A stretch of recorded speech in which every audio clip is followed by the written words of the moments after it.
Hey guys, welcome back to another Digimon Links video. In this video, we will cover a couple of things. We're going to cover the couple mechanics known as friendship and research. Hope you guys enjoy it. Subscribe if you're new for more Digimon Links content here on the channel.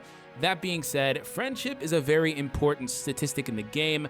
It does a couple of things. It allows your Digimon to get minor incremental improvements about every 30 friendship levels or so. Also, it's a determining factor when it comes to research, which we will talk about in a minute. Now, friendship is interesting because there's a couple of ways to grind it up. So about once a day, you're able to come to the farm, and then the Digimon that are here, you can tap on them and they'll get a 1 to 3 boost in friendship just that way. Aside from that, you can come over to normal quests. Now, in order to farm up friendship by doing story stages, you can come through. My favorite one is actually Area 10, Stage 1. Also, a couple of really good ones are Area 8, Stage 4, and Area 3, Stage 3. Of course, I like to do this one way down in 10-1 because, as you see right here, requires 4 stamina, which at this point I'm over 75 stamina, I believe. Not that big of a deal for me. That's a lot of runs in 1 stamina meter. Of course, also we get 65 experience, 379 of the little shard things, which I still don't know, fragment shards, whatever. You get a bunch of those, and also 4 stamina costs, and it does drop some of the little plugins if you need those. We'll run through it really quick so I can give you guys a quick explainer on how this goes. Quick little tip is the leader gets the most experience points. Let me run through this really quick.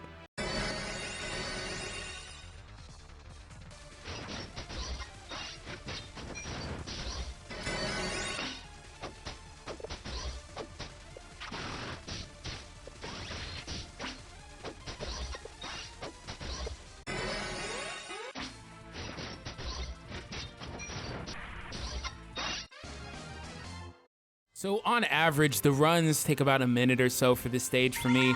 Of course, a really good way to be able to do this is to run AoE units, as you saw. Now, my Omegamon, of course, does not have the Supreme Cannon, which you would really want, but it does have the AoE attack, which makes him an incredible farmer unit. So keep that in mind. Friendship earned for the leader is 3 for this run. That's going to vary between being 3, 6, or 9. While he gets 6, the allies will get 2. While he gets 9, the other 2 allies that are on the team will get 3. So that's basically the quick rundown on how to farm that. And like I said, about every 30 levels or so, they will pick up little stat boosts such as this. So friendship reached over 150, you get little stats up right there. Very good. That's very fortunate that that popped up right there. So this is a mechanic that allows you to turn 2 Digimon into 1 Digimon. Now, you may be saying, hey, it's not that good to get rid of 2 Mega Digimon because it does require Megas. You do lose the 2 that you put into it for the Digi-Egg. Keep that in mind too. You may be saying, hey, it's not that good to do that, but the reasoning behind doing it is it allows you to awaken these Digimon and allow them to become more powerful. So if you take a look at it, if you look at these Digimon, such as my Omegamon, he has a +4 in the top right. So a +4 awakening level basically improves or increases the max level cap on him. So ordinarily, the max level cap would be a 70 for an unawakened max level Mega Digimon, right? So levels 1, 2, and 3 also cap out at 75 max level. And then of course, with every level you can basically get on these guys, the more powerful they could requisitely become. Of course, if you take a look at somebody like these guys here, the Metal Edamon and Platinum Numemon, they have 75 being awakened level 2. Awaken level 2. So there's no real gain from my understanding between 1 through 3. You mainly want to get to 4 because a +4 Awakened Digimon is the max level. That's as powerful as that individual Digimon can get. Now, I wanted to cut in this really quick explainer because as far as the Digimon goes that comes out of the Digi-Egg, keep in mind one thing, that the base Digimon, the partner Digimon, pretty much doesn't pass on anything. It's a little fuzzy for me, but I've heard that sometimes they can pass on ability medals. That may or may not be 100% accurate, so forgive me on that. I did a lot of research, couldn't get a concrete on that, but I do know that the leader, the base Digimon that you select as opposed to the partner, pretty much everything from them, from the leader skills to the ability medals that they have, does get passed on, aside from resistance. Resistance does not get passed on. Now you can still kind of ability seed, I'm not going to cover ability seeding, into other legacy skills and things of that nature to kind of tip the tides of the battle, depending on what you need. But if you go over here and you select your base Digimon, there's a couple of things I want you guys to understand, and I'm also going to show you guys a clip of something I messed up on. Ordinarily, you would want your base Digimon right here. I just selected this War Greymon. This is the free one that they give you.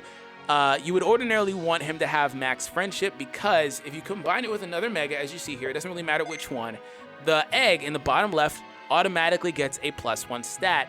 So if the base Digimon I used already had a +1 stat and also had max friendship, that, from my understanding, would become a +2.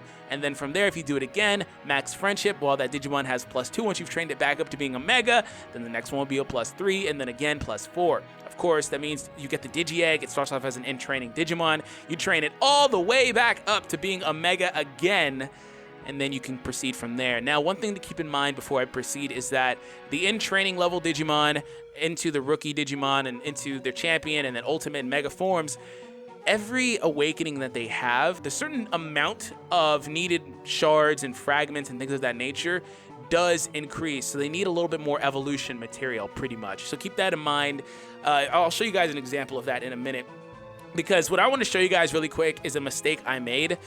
I was under the assumption that you required, max friendship to even do this. So I went through and did yes. I had a Platinum Numemon +2 that I pulled. It was already at like 190 friendship out of 300. So I was farming it up all day. Didn't actually finish it. I wanted to record the video, kind of give you guys an example. And lo and behold, it actually lets you go through with this. The problem is you do not get that awakening status. So I did not wind up with a +3 Digimon because it was not max friendship. I'm going to go ahead and show that clip here. Now, in order to do this, your base Digimon requires max friendship, and it has to be a mega. You can only do this between megas. You can't use Ultimates champions.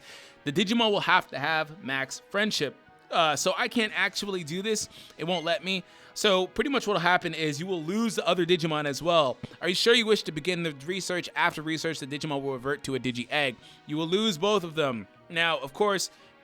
Oh, let me actually do it? I thought that you needed max friendship. Okay, well, there goes that. There goes my Platinum Numemon. And they make you actually touch it. All right, so it gives you an in-training Digimon. Pabumon, +2 Pabumon. Okay, yeah, you guys saw my mistake. I was under a different impression, and that's pretty much what spurred this video on, because I was like, I don't want to put that one out. So, if you want to go ahead and see exactly what I was talking about by them needing more material, if you come down here, that Numemon is now this Were Garurumon here. I was actually farming him back up to becoming another Metal Garurumon. Ordinarily, it would require 7 of the shards here for the data fragment for the Metal Garurumon, but it's requiring 14, which is actually not even possible to get at the moment. So keep that in mind. They do require more, but as you see, his max level cap is at 55, as opposed to a normal ultimate, which would be right here, of 50. And also the icons do change. There are different icons whenever you have awakenings on them too, so keep that in mind. So that's pretty much how the mechanic works. Let me go ahead and we'll do it really quick here for my Metal Greymon. We'll just combine it with a fodder Digimon. Like, well, do you have any good skills or accuracy? There's nothing good about you, so it doesn't really matter. We'll do it. That you wish to begin this research. After research, the Digimon will revert to a Digi-Egg. Okay, we'll do it. So keep in mind, you do lose this Digimon. These two that go into this, you do lose, and then you get the egg out of it. With the blue egg. All right. So you can immediately awaken the egg, and then after that, you have to treat it like other Digimon, which you guys would have seen in my little clip that I showed. It is now a +1 awakened Digi-Egg. So that means that the Digimon that comes out of this will be able to be a little bit more powerful. Now, keep in mind one thing. I've continually pointed out that this game features, you can't really do a lot of it yet because we need more Advent quests. In fact, in the news, they pointed out that there will be more Advent quests coming out, so keep that in mind. I've continually pointed out, though, that in this game, you can actually awaken a lot of these in-training / rookies into a wide array of Mega Digimon. So let's see what we get here. All right, is that Pabumon, right? Oh, Botamon, okay. So let's look at his chart. So he can then, from there, turn into Wanyamon or Koromon. He's probably going to turn into Koromon. From my experience, they generally turn into the one that they started off as. And this evolution path is a little bit different. He'll turn into Kudamon, Doromon, and Gaomon. In fact, for the purpose of the video, I might have already done it in the previous little clip I showed you. We'll do it in this video too, simply so we can see what we get. Now, if we go back to the garden, we click on the +1. It's going to require 12 Digistones to Digivolve this thing right now, as opposed to waiting the requisite 12 hours or so. This one turns into a 24. It's turning into Coromon like I thought. So from here, you can work on the Coromon, get it all the way back up to being a Mega, which is a very grindy thing to do, but that's the purpose of a game like this. You can work on it, get it all the way back up, and then from there, you know, you can turn it into whatever you want, honestly. You don't have to turn it into the same thing. As you see, there's different evolution paths that can go down. But it'll most likely turn into the one that it started off as from my experience. Again, let's go back and we'll force Digivolve it. Now, totally a waste, but I'm gonna do it for you guys. So you better appreciate it. Let's see what it turns into. I assume it's Agumon though. Oh, it didn't turn into Agumon. It turned into, what is that, Hackmon? It is a Hackmon. Ah, snaps!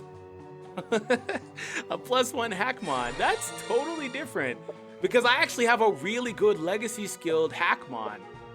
So maybe I'll, oh, that one has a leader skill. This one does not have a leader skill. Oh, not so good, not so good. But Hackmon's cool because it can go directly into Jessamon, and Jessamon is a Mega, so Hackmon is really good for that. Also, I could still go down the ordinary path of Greymon, War Greymon, you know, going through Metal Greymon, etc. I could still go through that path and wind up exactly where I left off at. It doesn't really matter what you get as far as the rookie goes for this guy's evolution chain. Hope that I explained enough of the friendship and research mechanic. I would hope that you guys appreciated my usage of my Digistones that way, because I didn't want to do that, especially twice in this video. But anyways, it's always fun to be able to bring you guys explainer videos. Pretty much just understand that this game is all about building up your ultimate Digimon. Well, not really ultimate class, but ultimate Digimon, whatever you want, how you want to build it. Of course, it will get a little bit more competitive whenever the Coliseum is available. It's currently not. Keep that in mind as well. Subscribe if you're new for more content on Digimon Links. Hope you guys enjoyed it, and I'll catch you guys in the next one. Peace out, guys.